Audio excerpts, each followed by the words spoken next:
ಅಣ್ಣ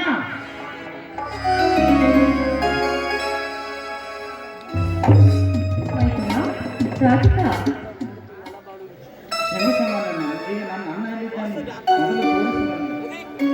ಅಕ್ಕ, ಮಾವನವರು ಹೇಗಿದ್ದಾರೆ, ಎಲ್ಲಿದ್ದಾರೆ ಹೇಳಕ್ಕ, ಕರೆದುಕೊಂಡು ಬಾ. ಕ್ರೂರಿ ನಿಮ್ಮನ ಹೊಡೆತಕ್ಕೆ ಬೆಂದು ಬೆಂಡಾಗಿ ಹೋಗಿದಾರಮ್ಮ. ಹತ್ತಿಗೆ ಗಾಯದ ಮೇಲೆ ಬೆರೆಯದಂತೆ ಮಾತನಾಡಬೇಡಮ್ಮ. ಆ ರಾಕ್ಷಸರೊಳಗೆ ನಾನಿದ್ದೀನಿ. ಮೊದಲು ನನ್ನ ಅಣ್ಣ ಎಲ್ಲಿದ್ದಾನೆ ಹೇಳುವುದಿಲ್ಲ. ನೋಡಪ್ಪ, ತಂದೆ ಸ್ಥಾನದಲ್ಲಿ ನಿಂತು ನಮ್ಮನ್ನ ಚೋಪಾನ ಮಾಡ್ತಿಲ್ವಾ? ರವಿಕಾಂತ್ ಬರೋದ್ರೊಳಗೆ ನೀವಿನಿಂದ ಹೊರಟೋಗ್ತೀನಿ ಅಂತ ಹೇಳಿದ್ರೆ ಮಾತ್ರ ಕರೆದುಕೊಂಡು ಬರ್ತೀವಿ. ಆಯ್ತಮ್ಮ, ಹೋಗ್ತೀನಿ. ತಕ್ಷಣ ಬಂದ್ರೆ ಅವ್ನು ನೀಡಿದ ಶಿಕ್ಷೆ ತಗೊಂಡು ಆ ನಂತರ ಅವನಿಗೆ ಕೈ ಮುಗಿದು ನಾನೇ ಹೋಗ್ತೀನಿ. ಆದ್ರೆ ಅಣ್ಣನ ತೋರಿಸಲ್ಲ. ಆಯ್ತು ಕಡೆಯಪ್ಪ.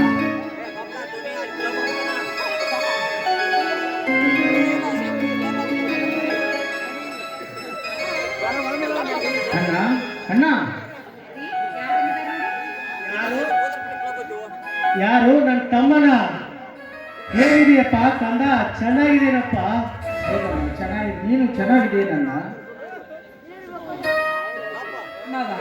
ನಾನು ಬಂದಿದ್ದೀನಿ, ಕ್ಷಮಿಸು ಮಾವಯ್ಯ. ಇದೆಲ್ಲ ಆಗಿದ್ದು ನನ್ನಿಂದ ಆಗಿರಬಹುದೇ?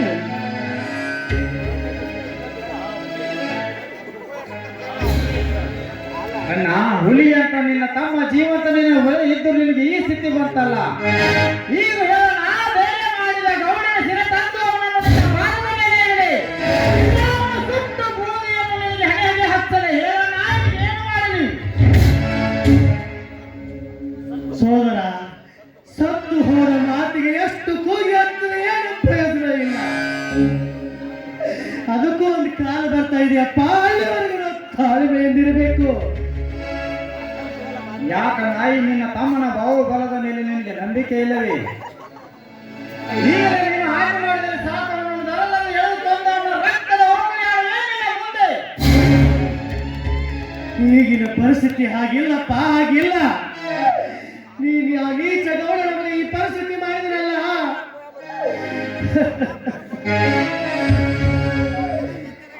ಆ ರವಿಕಾಂತ, ನೀವೀಗ ಹೋಗಿಬಿಡಿ. ಆ ರವಿಕಾಂತ ಬರ್ತಿದ್ದಾನೆ. ಔಷಧಿ ಹಾಕಿಕೊಳ್ಳುವ ವೇಳೆ ಆಗಿದೆ. ನಿನಗೆ ಈ ಸ್ಥಿತಿ ಬಂದು ಒಡ್ಡಿದರು ಹೇಡಿಯಾಗಿ ಕೈ ಕಟ್ಟಿ ಕುಳಿತುಕೊಳ್ಳಲು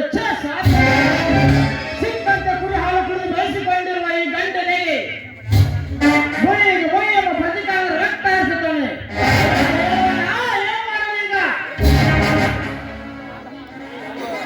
ಅಣ್ಣ ಅಂದ್ರೆ ಯಾರಿಗೆ ಸಮಾನಪ್ಪ? ದೇವರಿಗೆ ಸಮಾನ, ಮತ್ತೆ ತಂದೆಗೆ ಸಮಾನ. ಹಾಗಂತ ನನ್ನ ಮಾತು ಕೇಳು ಸೋದರ. ಈ ಕ್ಷಣದಿಂದ ನೀವು ಇಲ್ಲಿಂದ ಹೋಗಿಬಿಡಿ. ನನಗೆ ಔಷಧಿ ಹಾಕುವ ವೇಳೆ ಆಗಿದೆ.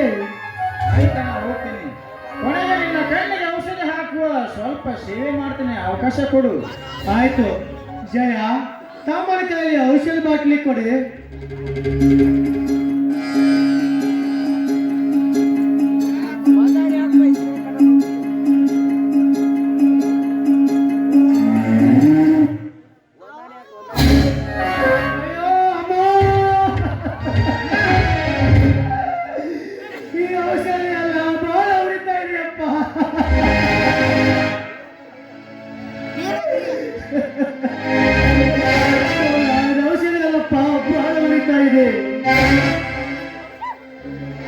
ಯಾಕಮ್ಮ, ಇದು ಕಣ್ಣಿನ ಔಷಧಿ ಅಲ್ಲವೇ? ಅಲ್ಲ ಸೋದರ, ಈ ಕಣ್ಣಿನಲ್ಲಿ ಉರಿವರಿ ಕಣ್ಣಂತ ಆಗ್ತಾ ಇದೆಯಪ್ಪ.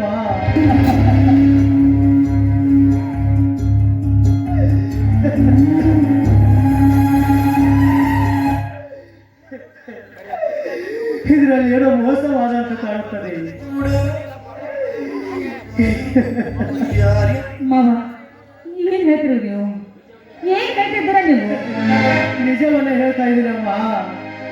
ಇಂದಿರಾಲು ಹಾಕುವ ಈ ಔಷಧಿ ಅಲ್ಲಮ್ಮ, ಈ ಔಷಧಿ ಬಹಳ ಉರಿತಾ ಇದೆ.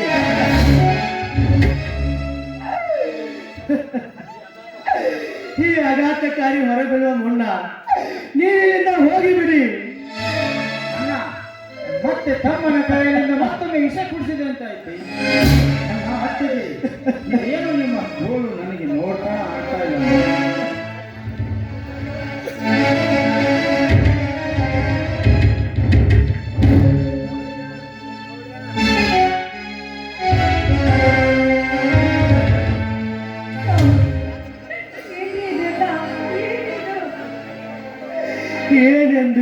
ತೀರನಾಗಿದೆ ಜಯ, ತೀರನಾಗಿದೆ.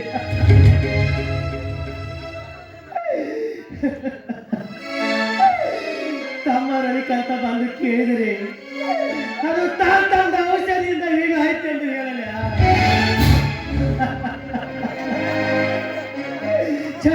ಏನು ಮಾಡಲಿ, ಹೇಗೆ ತಾಳಲಿ ಸಂಕಟವನ್ನು?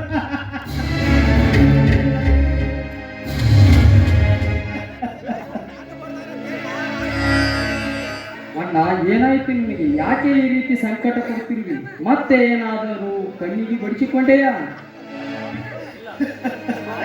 ಇಲ್ಲಪ್ಪ, ಇಲ್ಲ.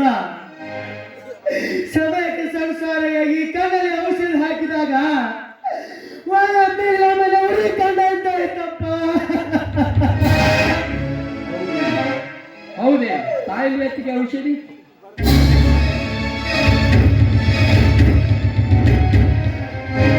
ಘಾತವಾಯಿತು, ಅತ್ತಿಗೆ ಘಾತವಾಯಿತು. ನಾನು ಮಾಡಿದ ಕೆಲಸ ಹಾಳಾಗಿ ಹೋಯ್ತು.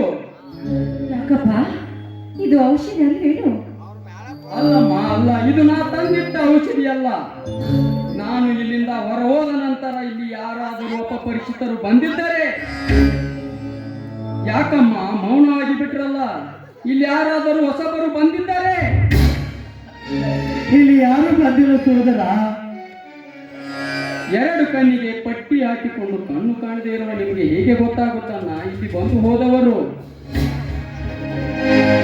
ಇದರಲ್ಲಿ ಮೋಸವಾಗಿದೆ. ಇದು ನಾ ತಂದಿಟ್ಟ ಔಷಧಿ ಅಲ್ಲ. ಎಲ್ಲ ದುರ್ವಿಧಿ. ನಾನೇನು ಮಾಡಬೇಕೆಂದೇನೋ ಅದೆಲ್ಲ ಮಣ್ಣು ಪಾಲಾಗಿ ಹೋಯ್ತು. ಸತ್ಯದ ಕಣ್ಣಿಗೆ ಮಣ್ಣೆರಚಿ ನ್ಯಾಯ ನೆಲಸಮ ಮಾಡಿ ಈ ರೀತಿ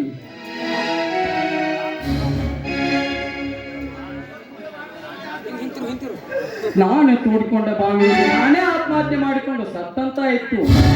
ಏ ದೈವವೇ, ನಾನೆಲ್ಲಿ ಹುಡುಕಲಿ ನ್ಯಾಯ ದೇವರನ್ನು? ಈಗ ನನ್ನ ರಕ್ತ ಕುದಿಯುತ್ತಿದೆ, ಕೋಪ ಕೆರಳುತ್ತಿದೆ, ರೋಷ ಉಕ್ಕುತ್ತಿದೆ. ಈಗೇನು ಮಾಡಲಿ ಅತ್ತಿಗೆ? ಏನಮ್ಮ, ಇಲ್ಲಿ ಯಾರಾದರೂ ಹೊಸಬರು ಬಂದಿದ್ದಾರೆ? ನನಗೆ ಒಂದು ತಿಳಿತಾನೇ ಇಲ್ಲ. ಅಂದಮೇಲೆ ನಾನು ಏನಂತ ಹೇಳಿದೆ ನಿನಗೆ? ಈ ಮೌನಕ್ಕೆ ಈಗ ಶಾಂತಿಯೇ ಮಾರ್ಗ ಸಮಯ. ಸಾಧಿಸಿ ಇದರ ಗುಟ್ಟು ಏನಂತ ನಾನು ನೋಡ್ತೀನಿ. ಇರಲಿ, ಈಗ ಮತ್ತೆ ಆಸ್ಪತ್ರೆಗೆ ಹೋಗೋಣ ಬಾರಮ್ಮ.